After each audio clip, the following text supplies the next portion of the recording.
Suite aux pressions diplomatiques, Kagame ne peut plus continuer la guerre en République démocratique du Congo. L'homme fort du Kigali est sommé par les grandes puissances de ce monde de respecter l'intégrité territoriale de notre pays. Face à cette pression, ses alliés à Kinshasa, qui pensaient à travers Kagame prendre le pouvoir à Kinshasa, sont de plus en plus désillusionnés. Joseph Kabila, qui a organisé l'attaque de Goma et de Bukavu, est aujourd'hui en difficulté pour réaliser son rêve de renverser Tshisekedi. Mais maintenant, il imagine un autre plan.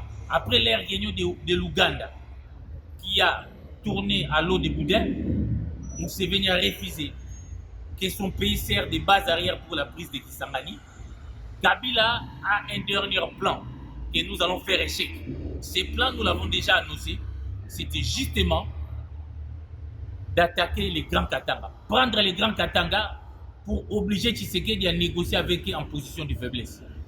C'est pourquoi il s'est tenu depuis hier une réunion à Harare, parce que Kabila, après avoir été chassé à Addis Abeba pour des activités subversives, a installé son quartier général à Harare, là où son pouvoir et sa famille ont installé ont investi beaucoup de richesses. Ils ont tenu une réunion à Harare avec John Numbi pour imaginer comment attaquer les Grands Katanga avec des relais locaux.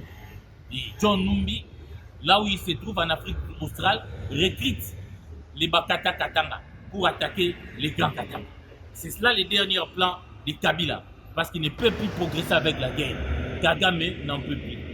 C'est pourquoi ce plan doit pratiquement échouer. C'est comme ça que Kabila voulait aller s'installer à Goma. Mais malheureusement, il a testé l'opinion. Toute l'opinion congolaise aujourd'hui s'est levée contre cette option de Kabila de déstabiliser la RDC à partir de Goma. C'est comme ça qu'il imagine comment il peut attaquer directement les Grands Katanga pour renverser le pouvoir de Kinshasa. Parce que Kabila a créé, parce qu'il n'y a pas en réalité une crise politique, mais Kabila a créé une crise. D'après lui, la crise en République démocratique du Congo a commencé en 2021, après la rupture FCC-Cash. Et que Kabila aurait trahi les deals, et Tshisekedi aurait trahi les deals, il doit lui remettre son pouvoir. C'est pourquoi nous appelons à la mobilisation du peuple katangais, qu'on a souvent utilisé dans des moments cruciaux de notre histoire, notamment pour la sécession katangaise. Évidemment aussi pour l'assassinat de Patrice Lumumba et Emery Lumumba. Cette fois-ci, les Katangais doivent dire non. Et Kabila a fait un peu la diversion.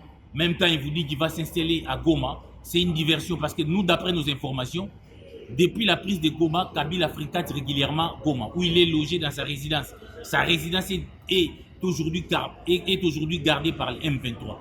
Kabila, c'est lui le parrain du M23. Ce n'est plus un secret.